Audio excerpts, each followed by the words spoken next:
The emergency support shelter is an amazing source of comfort and encouragement and training and support for many at-risk families in this community. And today Sarah Hancock is the assistant director, and she's going to talk to us about the move to the new facility and some of the contributions, how our contribution has benefited the organization, as well as Jean Bruner's star. So will you welcome Sarah Hancock?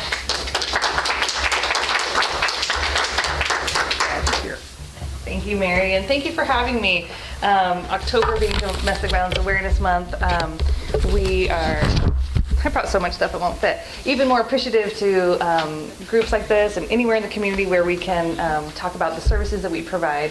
Because as you all know, as great supporters of our services, we all are related to, have been a survivor of, know of, go to church with someone, or in a group with someone that has been affected by some sort of violence or crime type against them or someone they love. And so the more we all educate ourselves and remember, oh, there's this place that provides services for that, the more we can help the people that we love and the people in our life. And so I always tell groups it's important, if you forget everything I say, please remember that we're open 24/7 and we provide free and confidential services to anyone that calls. It doesn't have, there's no stipulations, there's no income requirements. That's the beauty of being a community-based nonprofit. And to be able to do that and be who we are, we need community support like yourselves. And it just, I feel very privileged to be able to work at a place that with every phone call and every person that knocks on the door or comes in, we can literally say, how can we help you? What do you need? And all the services or resources are driven by literally what they need and want and what they prioritize.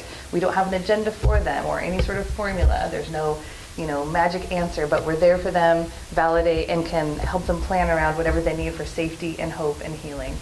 And the people that do access our services every day, like I said, 24/7, I am also honored by their sharing their stories and letting us be a part of their life, and am just in awe of their courage and resiliency and survival. And we have services, 3 different programs. We have domestic violence program, sexual assault, which is called Hope Project, and then general crimes program.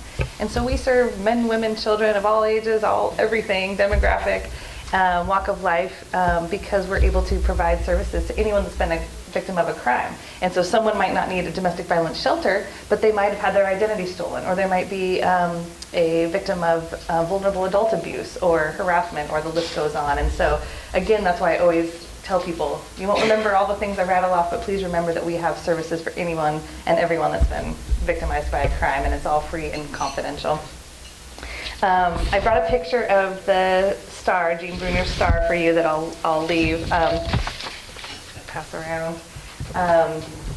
So the new building, in one of the capital campaign efforts to raise money for the building, people sponsoring rooms and purchasing stars at different dollar amounts and being able to honor people, leave messages, personalize their contribution towards the new building. We have this gratitude wall, and it has all these different stars, and people could choose to buy a star in someone's honor, their name, a message. And so I wanted to bring the star that you guys purchased in Jean's honor, so that you could see it's black and white, sorry, cheap printer. But come by, as Mary said, or Connie mentioned, to come by and see it in person. It's every time I walk down that hall, every day I see a new name jumps out at me. It's a huge wall. I mean, Joe's seen it. And it's an amazing community effort, and it's an amazing way to honor people, and the people that come through our hall to get services see that these strangers, these community groups, these individuals, these families have decided that, yes, these type of services and people living free of violence and in equitable relationships is so important that I'm going to put dollars behind my support. And they see names who are otherwise strangers, but the message it sends is so clear, and that is, you deserve better, you can do this, you are a survivor, and you deserve hope and healing. And it's so powerful. So I wanted to bring you the picture of the star that you guys are responsible for. The move to the new building was a dream. I mean, like any other big endeavor or project, we were in the 304 Cowlitz Way building, which a lot of you had been to know about. It was the old Nick Vickers funeral home. And we definitely did the best with it that we could. However, the limitations of that meant it was very, very tight communal living. So there was 2 sets of bunk beds cramped into these 9x9 bedrooms, and it was strangers living together. So people that were escaping a violent situation at home, now sharing rooms with strangers that are also in some sort of like crisis capacity, trying to pick up their lives with no space to change your clothes, to make a phone call, to do your homework.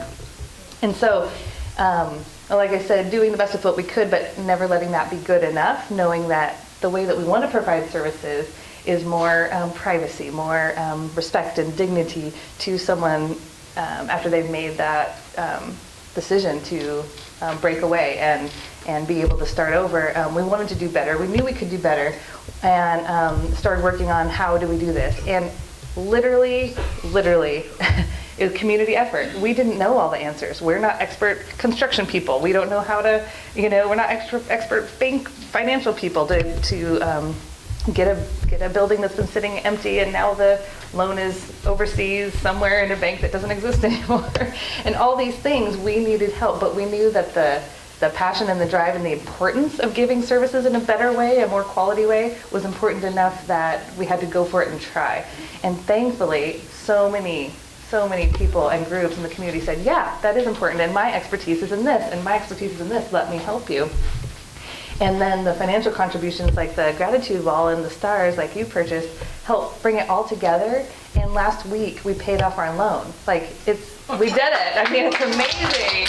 We did it. And yeah, I mean, I get goosebumps. I know, it's very emotional because it's a collective. There's no way that Sherry could have done it, I could have done it, our whole staff could have done it. It couldn't have been done. And so it's definitely the greater good and the community effort. It's a beautiful example of that. Let's see. Okay, so I brought lots of goodies here. We have a candlelight celebration, which is October 27th. It's Monday night. And I'll leave this here for the minutes.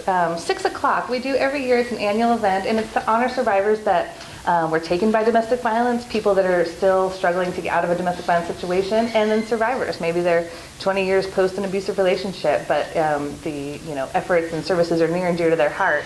So it's open to the community. It's a 1-hour program. We have light refreshments. This is the PUD. I'll leave this. Can't remember if I mentioned that.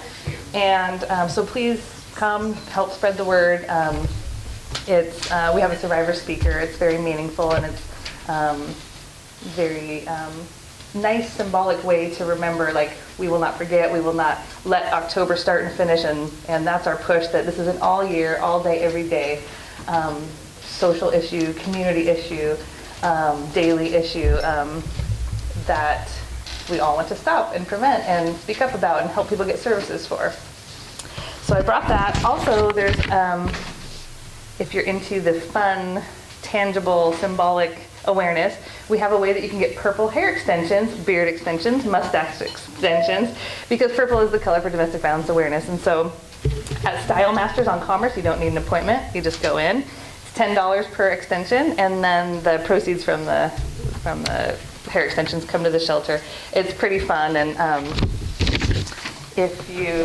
we've had several men and women with white and silver hair. It stands out even more. I love that. I'm not a good candidate because it's too much and it's all over. It doesn't stand out. So that's another way for someone to say, what's that purple streak in your hair? Let me tell you. It's a simple way. So we like to promote that. And then I also brought a stack of brochures to leave with you to put wherever. Maybe your doctor's office would let you put a few in their waiting room, etc. These are new, hot off the press with the new address, because now we're in Longview, thankfully. And I get excited. So those are the goodies I brought. As far as the new building, okay, so I talked about the amazing community effort to make it happen. Let me give you a little bit more picture of what is Mary being my timer? Okay. Okay. Let me give you a little bit more picture. Okay. The building was bought by some investors and renovated to become a hotel. For several years it said Columbia Inn & Suites. Never opened, but renovated to be one. Linens on the beds, art on the wall, never opened. So it sat vacant, vacant. We believe just for us and just for our purposes.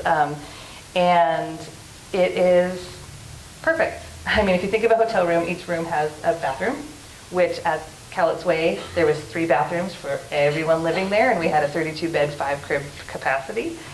Trying to get ready in the morning, kids, just, yeah. So every room now has a bathroom, which, at my own home, I don't even think about it, the bathroom being a problem or a barrier, or trying to wait in line, and to think that it was for so many years at our previous building. Basic needs, basic things, again, like privacy, changing your clothes, making a personal phone call, trying to schedule a doctor's appointment that you might not want the stranger sharing your room to hear about. All of those things we weren't able to provide with the old building, and now each family is welcomed into the new shelter. They get a key to their room. It's key cards like a hotel, and here's your room. It's beautiful. Community groups and individuals came and decorated them. You can just feel the kind of love and support that went into preparing them. And then that family has a space where they can breathe and heal and make a phone call and go to the bathroom and change their clothes and do their homework. And that kind of picture is what we knew we should be and could be providing, but had the limitations of the other building. And so it's not just a move, it's not just, oh, this is bright and shiny thing. It really is about the heart of the services we provide. And we were able to dramatically increase the quality of the services, the shelter services we provide. We're also able to increase confidentiality. In the old building, there was just kind of one entrance. A lot of you brought donations and had been in that one entrance. Well, the residents living in the shelter had to come through that residence. Community members with donations had to come in there. People that might come to meet with a crime victims advocate had to come through there. And so there's a lot of potential for crossing paths.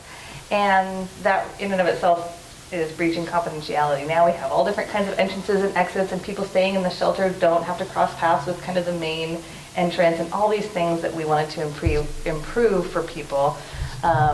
We're now able to do with the new building. So that's important for me too, to help people understand is it wasn't just, oh, bigger, different building. It really is dramatically improving the experience for people, which will then allow them to start over, heal more, have privacy, have all the human rights and dignity that we all want and hold to be dear to us. We're now able to provide to the people that seek our services. So any questions about the new building or the Star Wall? Yes. So how many rooms? Yeah, so in the old shelter we had 8 rooms, but we put 4+ people in them because of the 2 bunk beds, and so the number of rooms now we have 9. Well, we have 10, but everyone gets their own room. So we didn't necessarily increase how many people we can put in the building, because that wasn't our purpose. Our purpose was how can we give people better space and places to be in, and so the building is bigger. The building is much bigger, but it's more about the layout and the space we give to people. So 10 rooms, but again, we're going from here, strangers live together in 9 by 9 and try to heal and not have any privacy, to here's your room. So we didn't, and that was all purposeful. So we weren't going for increased bodies in the building, we were going to improved services. So. Good question. Joe? Sarah, I want to talk about the kids. Okay. Just one more time, I cry. I can't do anything there without crying. In the old building, the kids couldn't go outside. There was no place for them to go outside. I don't need a mic. Yes, you do. Yes, please. There was no place for them to go outside. The playroom was in the basement of a mortuary. It's true. You should see what they've got now, guys. They've got an indoor playroom that is decorated and full of toys. They've got an outdoor covered play area and an outdoor play area that the early edition Rotary Club just donated to supply the equipment with. So our kids are no longer in the basement of a mortuary. Thank you for bringing that up. Yeah, I mean, the list goes on of, again, things that we did our best, but knew people deserved better and wanted to do better. And, oh yeah, the children, yeah. Enclosed, no windows in a basement versus, I mean, the indoor children's area now is just beautiful. We had the AmeriCorps AmeriCorps team come and do murals, and we have our children's program advocates and volunteers that have activities and stuff hanging and activities and events for the children. And right now they're all picking out costumes for Halloween. And then the outdoor, I mean, the outdoor area is amazing. Okay, last question? Is it fenced? Yes, it's fenced. Yeah, it's fenced. She asked if the outdoor area, kids area was fenced, and it is. Okay, I want to make sure she was done. I'm just curious, do you ever get overflow? I mean, you've got 10 rooms, but, you know, what if, and if there are more that need help, what do you do? Yeah, that's a good question, and I will answer it quickly, because Mary's giving me the signal.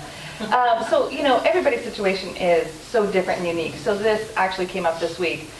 Somebody came in, met with an advocate, and we didn't have an open room, and the advocate, so great, and I asked her if she needed help. She had already planned with the person. So for that scenario, they planned, I don't want to give out any identifying information, but the person that was being abusive, the woman was sure for a particular reason he wouldn't be back for at least 2 or 3 days. She felt safe to stay in her home for 2 or 3 days, and our census changes every day, and so our advocate did thorough safety planning with her, reminded her to call the police, that we're open 24/7, and that we were going to stay in touch with her so that the next person that checks out, she can come in. But every case is different. Some people want to get out of town because they're being stalked by their abusive partner, and so then our advocates will work with an advocate from a shelter in a different county or city.